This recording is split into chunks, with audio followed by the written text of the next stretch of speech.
As Simon said, this is the second breakfast in our 70-20-10 series, and what I'm focusing on today is that element of social learning.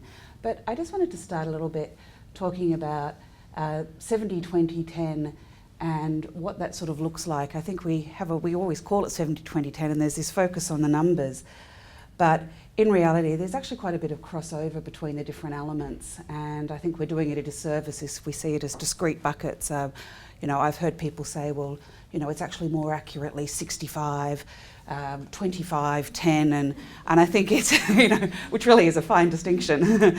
But I think, for me, when I'm looking at it, it's how do we combine formal learning where you have a facilitator or you have some structure and a very sort of formal activity with social learning where the focus is more on people learning with each other, and then experience-based learning on the job. How do you combine all of those together?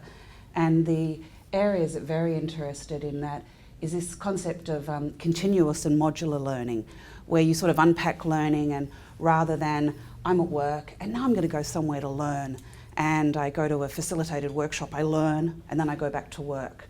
What we're really looking for is to say, how do you actually make that a seamless experience?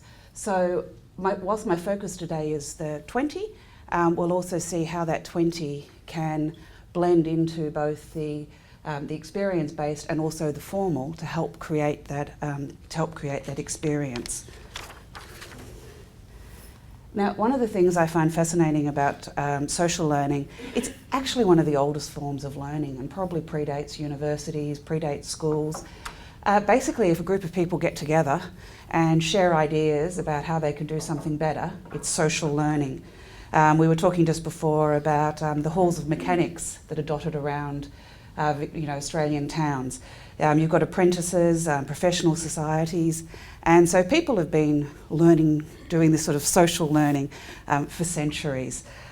But what has changed is that we've now, as with the rest of learning, we've now got digital tools. And so whilst it used to be confined to people who could sort of get together, now it's really you can learn with anyone, anywhere in the world, 24/7. And it really has gone through massive change, and there is quite a dizzying array of tools. I mean, which one do you use? And we'll talk more about that in a moment.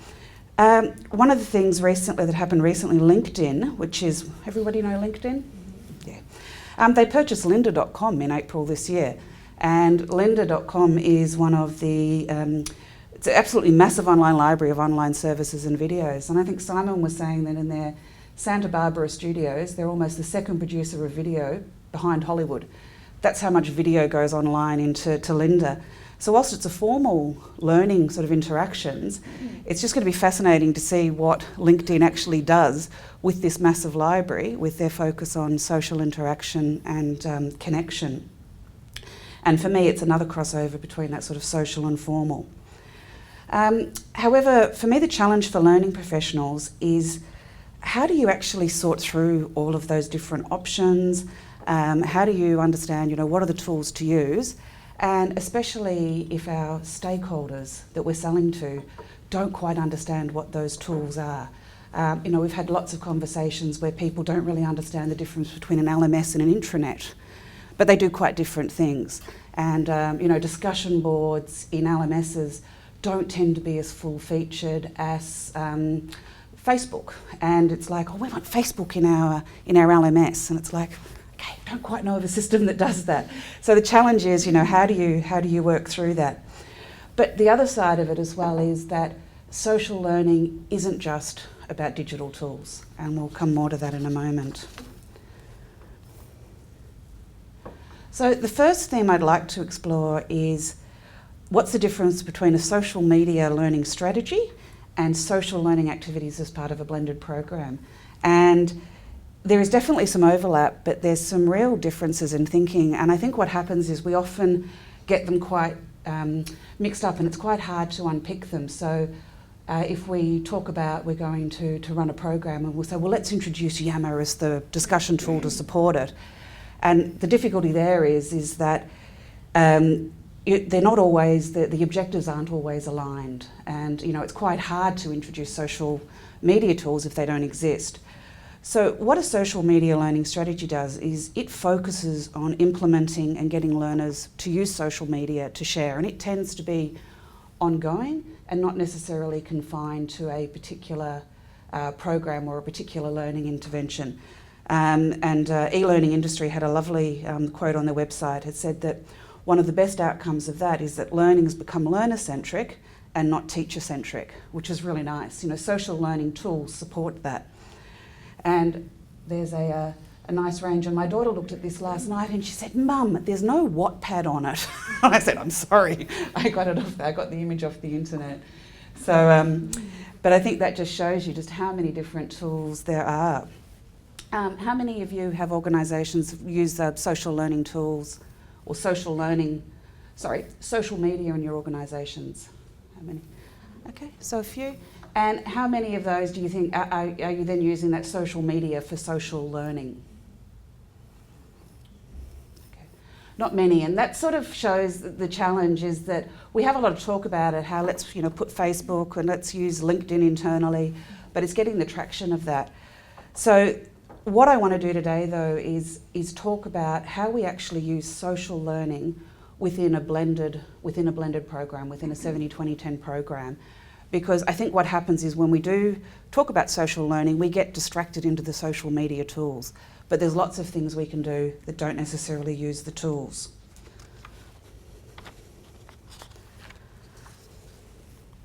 We recently had Elliot Macy, who's one of the leading gurus in e-learning in America, and we had the opportunity, he came out to Australia and we met with him.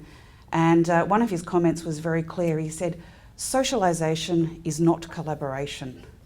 And it took me a little bit, we're thinking through it, but what he was actually saying is that this concept of social learning has probably distracted us all a bit, because we think that by simply building a tool and putting people together, they'll learn. And he said he likened this to, you run a workshop, you decide to have a breakout room, you put 5 people in a room and you say, "Learn." And the first thing they're going to say is, "Learn what? What do you want me to do? What's the point?" And so what he said is that what we often do when we use these things is we forget that people need that, they need that structure. You still need to design the learning interaction. You need to design the social learning experience. And he actually said that we should probably stop using the phrase social learning and instead focus on learning together. How do we learn? How do we learn together? How do we learn from each other? And so what I'd like to go into next is just have a think through what are some of the ways that you might actually design, and looking at it in 2 ways. Who are the players? Who's involved in this learning together? Who might be involved? And then what are the principles behind it?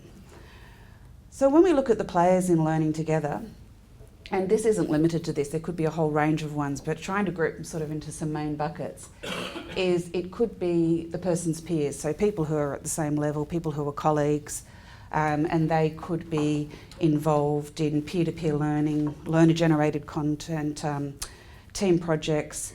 In the MOOC, Deakin University did a MOOC about 18 months ago, and we were amazed when we gave learners their head and said, "Generate evidence of your learning," just how rich it was when we didn't confine them to writing an essay.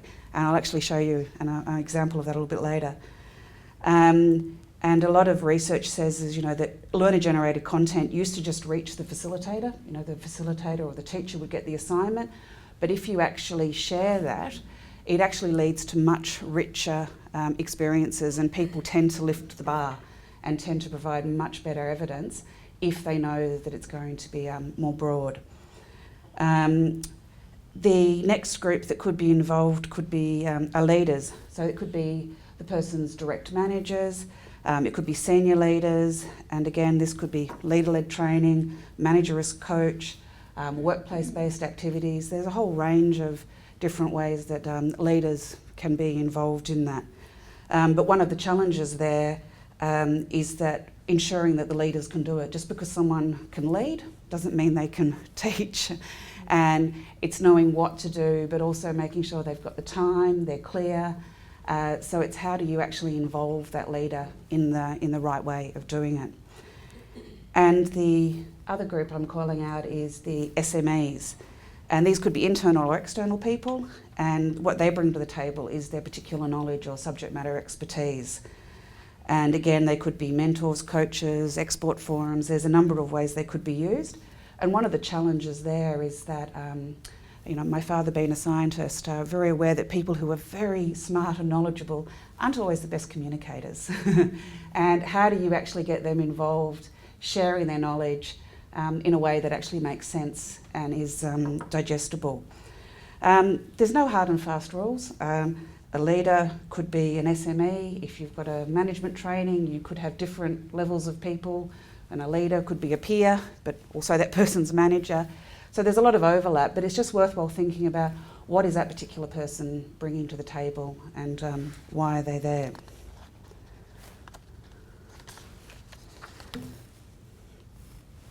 The next one I wanted to look at was the design principles. And I think anyone who's designed a program would look at them and go, well, they're just the same as you do for formal learning.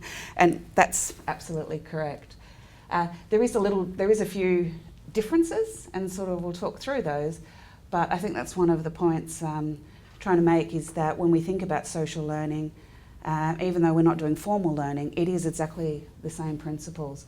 What's the learning objective? What do we want people to actually come away with? New knowledge, new behaviour, new skills. Who are the participants? Is it a group of peers? Is it a peer and a leader? Is it a leader and a group?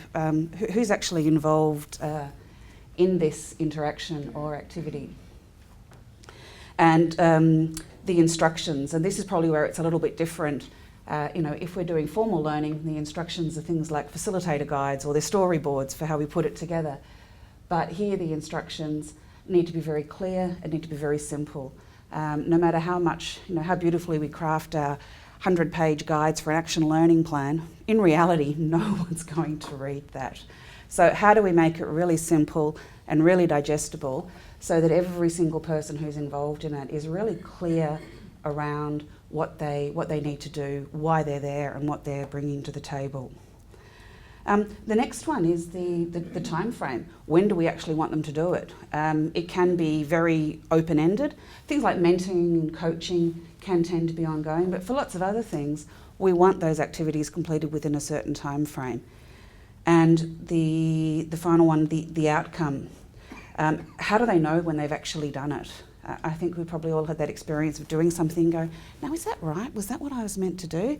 Am I meant to do a little bit more? And so it's that feeling of not only have I done it, I know I've done it, and I've been able to tie that back to the learning objective or the learning outcome.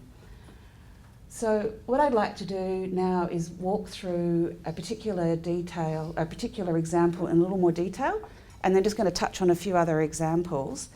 And moving away from not really covering mentoring or coaching, because I think, as we said before, a lot of people already do that and know how to do that.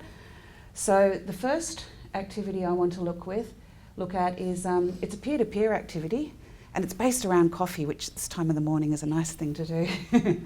And the actual activity was called Coffee with Others, and it's part of a leadership development program that we run. And the program runs over quite an extended time frame. And at the start, there's a discover phase. And the main objective of that discover phase is, building self-awareness. What do I need to learn? What are my gaps? What are my strengths? It's also around building relationships within the group and looking at your own individual learning needs and what you want to focus on.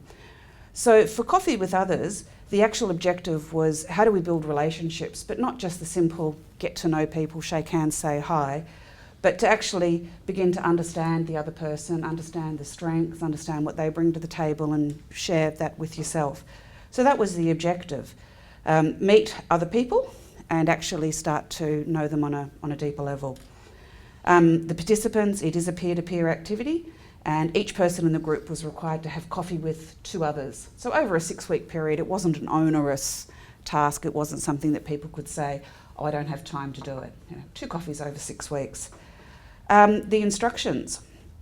They were asked to meet for coffee, and they were actually given a set of questions to use. And the questions were based on appreciative inquiry and were designed to quite specifically help them to have a conversation around strengths. So we weren't just saying get together, but we were saying meet up and actually have a quite specific conversation. And I'll show you the questions in a moment.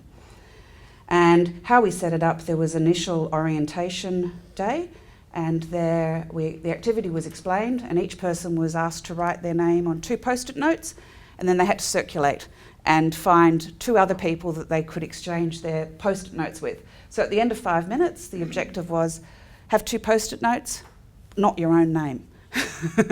And those people then became the people you had to have coffee with. And it was up to the people then to find a way to connect. We supplied coffee vouchers if they wanted to have coffee in real life. But because it was also distributed, some of the people weren't co-located. We said Skype is fine, telephone. So you just need to find a way to meet up and have that conversation with the person. The time frame, the 6 weeks discover phase, and the outcome, you've had your coffee, you've had your conversation, so you know when you've done it. So the actual questions that we used, they were questions based on appreciative inquiry, and they were around describing a high point moment for you in your work. And the program was, this is actually a program we're running for Deakin University. What were the strengths? What do you feel most passionate or alive about at work? And a future-based questions at 2020, what do you want to feel most proud of? And so these are questions that are designed to get you away just from the how are you, what do you do, but actually start to understand where the other person's coming from. And I think, Simon, you were involved in a couple of those discussions. How did they go? That was a really good conversation. Yeah, it was very good. Yeah, excellent. So when people think about social learning, as we've said, it's quite common to think about mentoring and coaching. And there is a huge amount of research that suggests that they are very, very effective and that they should actually be used more and more, and that a facilitated program supported by good coaching is a very effective way to learn. But what I wanted to focus on today is things such as learner-generated content, peer-to-peer, leader-led, SMEs. So I'm just going to run through a few examples. And if anyone wants to ask a question about these as you go, please feel free. We'll have time for questions at the end, but happy to answer questions as we go through these examples. So the first one was learner-generated content, and this actually took the form of a competition. It was a program where we were looking at systems training, but it was more around introducing a new system. And there was a group of super users or champions who were identified. And as part of their training, they were told at the start, we'd like you to make a video and we're going to have a competition. And in the video, it's got to start, introduce yourself, say your name, and then say, this system is coming and the reason you should care is. And then they had 40 seconds to make their own video. Those videos were then used with other people, and one of the real benefits of that is rather than a facilitator or a senior executive giving the message about the benefits and talking about the new system, it was their own peers. And it also helped people to recognise these groups of people. And I think, Aaron, you were involved with that one. How many videos did we get? About 8 from about a group of about 20. Which is great. So almost half of the people actually made the videos, and we were then able to use those. So that's a nice example of learner-generated content which was then used to help motivate and have the messages come direct from that group. The next one for learner-generated content was actually done within the MOOC, and the MOOC is a massive open online course. So Deakin University did a MOOC it was in 2013, and we had 3,000 participants across 80 countries, and it was focused on humanitarian assistance. And it was actually designed at the time to be a platform and a system where we could actually trial different things. And what was absolutely fantastic is last year it actually won an award for Best Innovation in Oceania from the Wharton QS Stars Awards, which was around reimagining education, which was absolutely fantastic. And one of the things that we were doing in that was looking at how we change how people actually evidence their learning. And so we had exhibits, and those exhibits were then judged by their peers and assessed by their peers. And this is where we decided we wanted to move away from essays. we wanted to move away from the written word. And so we actually said to people, I don't know whether we can see that up there, that they could do any format they liked. They could do video, audio, pictures, written word, and we gave them complete freedom. So we just asked them a question and then said, tell us what you know about this, tell us what you've learned. We did give them guidance, so we gave them standards and criteria. So for example, in this one we said equivalent to 1,000 words or 2 to 3 minutes of video. We didn't want people to go away and write epics, and gave them some guidance around what they could upload and what they could do. We also had learning outcomes and standards for them to meet so they could look and see what they were actually expected to achieve. And these standards were also the same standards that peers used to judge those exhibits and award badges. So we had a peer badging system. And we got some fantastic exhibits, and I wanted to share one with you. And this was actually one of the first ones we got. And I'm going to assume we're connected to the internet. I didn't test this before.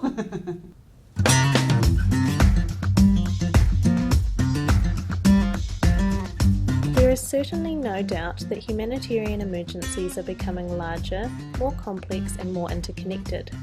To deal with the scale of complexities, the humanitarian system needs to be agile and future-focused to provide the most effective humanitarian response.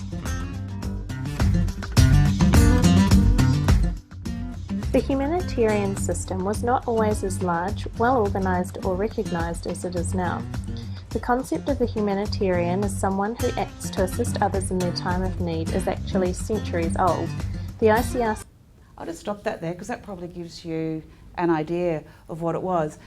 This was so different from a university essay.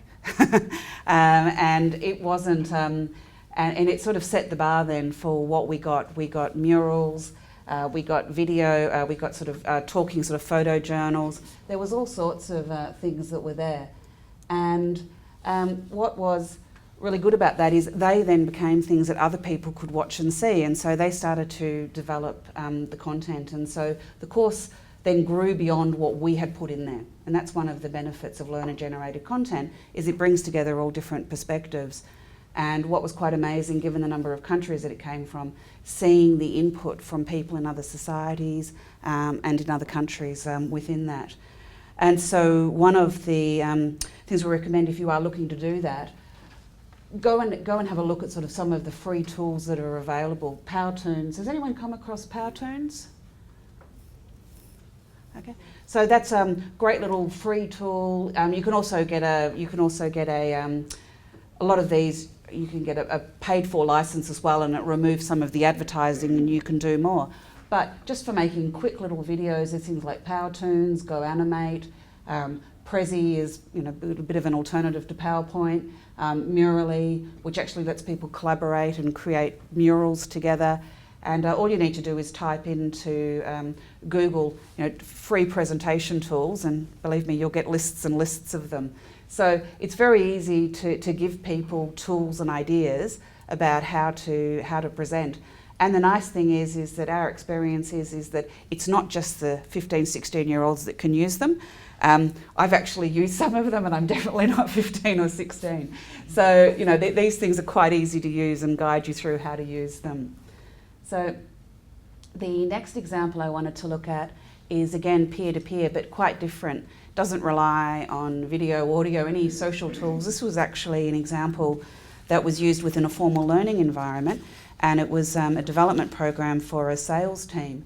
And it was groups of peers who then had a professional actor who played the customer, and they did interactions, and the feedback was all provided by the peers, and they worked together to try and improve. And one of the nice things about this sort of social learning activity is on the day it's a great practical exercise, but it also then supports the development of a peer-based learning culture. So if people have been in an environment where they're learning from each other, they're more likely to continue that learning and sharing. So that's a little example of a peer-to-peer. Looking at a slightly different example, this is leader-led, and this was cascading workshops. And again, just touched on briefly before, one of the difficulties with leaders or managers running programs is, a lot of them aren't necessarily comfortable in facilitating group sessions or working in that way. So with this one, it was actually started from the top, and the senior executive ran a program for their direct reports, supported by a facilitator, so that they could actually say, this is how the program runs. And then each person, it was recorded, various tools were supplied to the leaders, and then each leader then had to go and replicate that with their team, and then so on down the line. So one of the ways, what that meant is that as a leader ran it, they didn't have to run it till they'd actually participated in it. So there was an opportunity for them to see how it was done, and if they needed, there was always support from facilitators sort of in the background. But the idea is that the benefit there is that the message was being delivered by the leaders, and so that can be great for when you're wanting learning, maybe around organisational change or corporate or cultural messages, for that to then come from the leader, but supported in such a way that there is consistency. So that style of cascading workshops. The last one I wanted to touch on, this was leaders, but also leaders as SMEs, and it was an activity as part of a talent development program, and senior leaders were invited to come in, and they were giving presentations to people in the talent program about how they got to where they were in their career. And there was interview style, so people could ask questions, and what it really was those people sharing their career path, some of the decisions and the top tips with those people within the talent development program to help them think differently about their career paths and how they might learn. So very informal presentations, but again another example of bringing people together and learning from each other.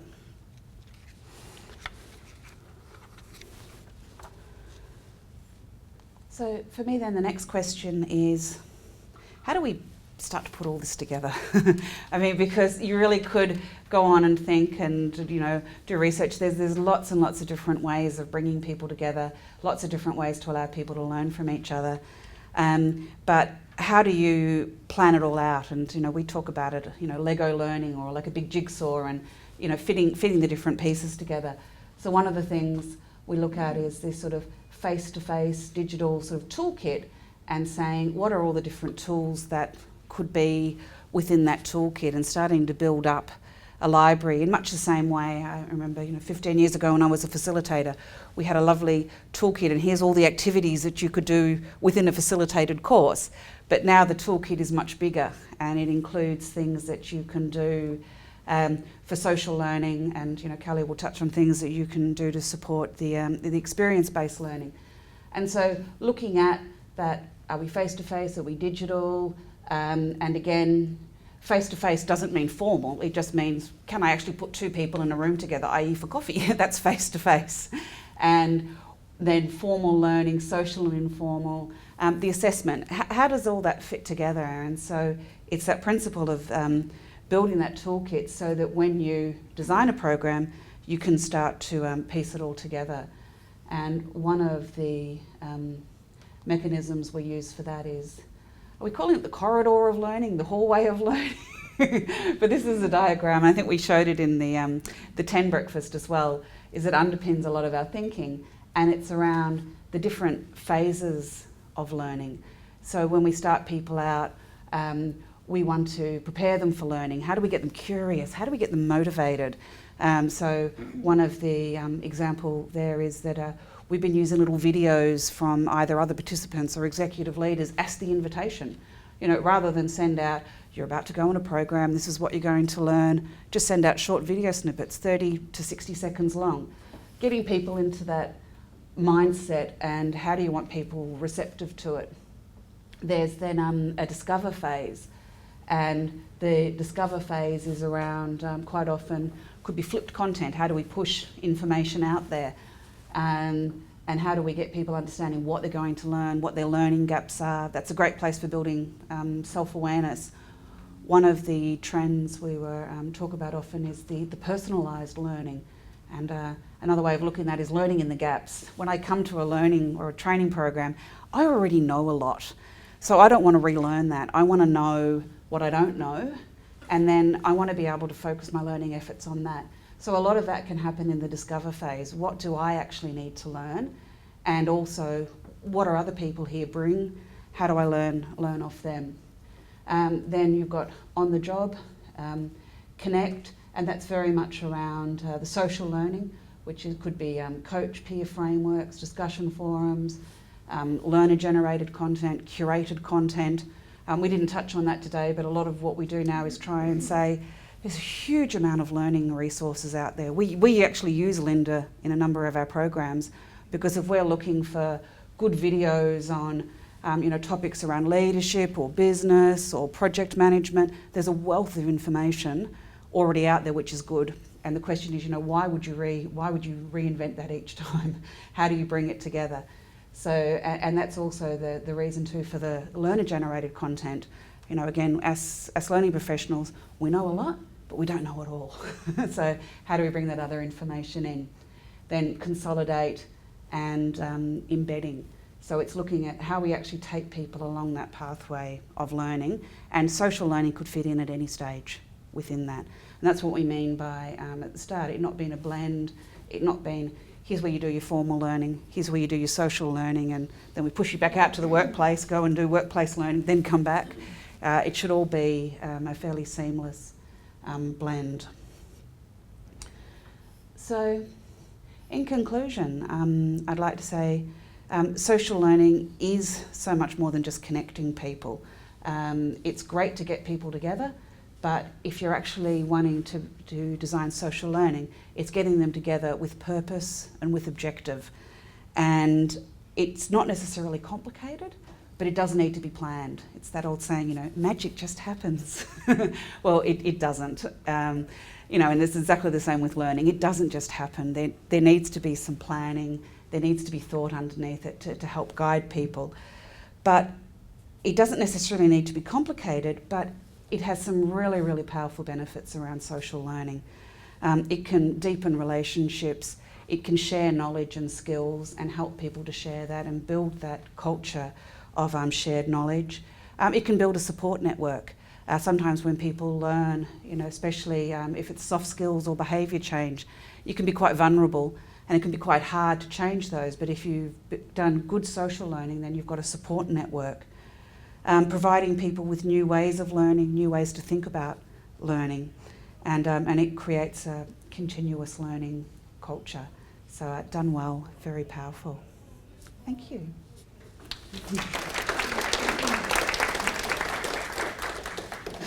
Any questions for Wendy? Let her off, we've got a few minutes. Just got one. Yep. You talked about the social aspect, and I completely agree with you. One of the challenges we have is sometimes our stakeholders want us to measure more than just the evidence of learning. They want to see, obviously, records of them being involved and stuff. I've certainly seen LMSs that have social platform in there. I talked to Badgerville because we use YAML work, but to convert Badgerville to YAML was very expensive. Yeah. It was just more than we could afford. So I think one of the things that, as a cheap way of doing it is to use some of the social platforms we have. But it's really hard to measure that, yes, I can gauge that you were involved without some sort of platform. Look, it's a very hard question, and because I think part of what as learning professionals, we're challenged to measure, well, how many hours of training do we provide, how many seats did we offer, how much was it per seat, and there's a whole lot of quite hard metrics but one of the dilemmas with that is they measure activity, they don't measure outcomes, and I think that's probably been sort of at the heart of it. I've been in learning for over 25 years, and this whole return on investment and actually measuring outcomes as opposed to activities. I think as a learning profession, we still don't have it right, and we still produce these metrics packs which really don't talk much about the effectiveness of the learning or whether or not people actually change their behaviour. So for me, one of the challenges there is to actually start that conversation around we should be measuring learning by the outcomes. You know, are we seeing observable change? Are we seeing differences in what we're trying to teach and to do? But that's very, very hard, because unless you actually plan that right in from the start of the learning interaction, it's almost impossible to capture that retrospectively. I think things like badging, progress tools, and we've just started exploring things like the experience API, where people can start to capture a lot more of that social learning and feed that back in. But unfortunately, there's no easy solution, but I certainly acknowledge that it's a real problem, because what we want to do and what we're measured by don't necessarily match up.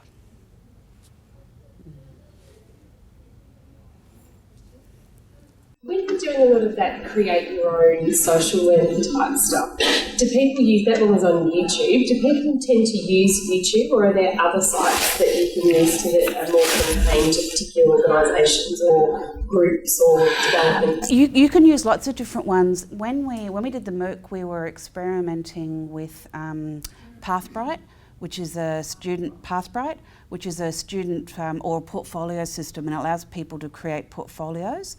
But what we found is a lot of, even though we had sort of the Pathbright portfolio, it was a little bit difficult to make private, make public, and it wasn't sort of seamless, and a lot of people just posted the stuff on YouTube and put links to it.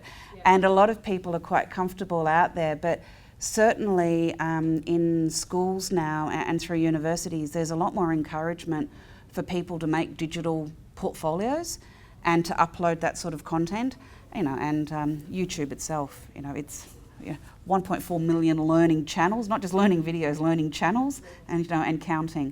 So, but there are lots of different methods you can do it. Even good discussion forums, or internally things like Yammer or SharePoint will give people the ability to upload those sorts of assets. Yeah. We've talked a lot about content and the way that social learning can connect in terms of knowledge management, etc. Obviously, a huge, from a workplace perspective, a huge need for content curation, all of those sorts of things. Are you seeing the return of the workplace librarian? I mean, there is so much data, so much information, and so much knowledge. To use these platforms, be they digital or face-to-face, it places a huge load on an L&D function to keep up to date, to keep the data and the information and the assets up to date. Look, it does, and we've actually talked about, as we talk about content curation, I actually likened that, that really is sort of, librarian or museum or gallery skills far more suited to that collection, collation, storing of information. And I think there's two ways of looking at it. There is the user-generated content. Give people a platform for that, but if you try and organise that and collate that too much, you just put people off. That tends to be something more that you want to encourage people. It's like, if you're introducing a community of practice and you start putting a whole lot of rules and, this has got to be moderated, and people tend not to use it.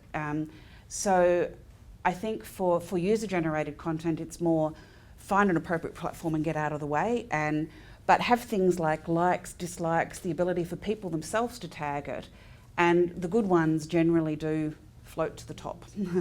Then for the actual curated content that we produce as learning professionals, it's very challenging. We've had programs where, because we've used this sort of modular approach and pulled together a lot of different, we've had 200 learning assets.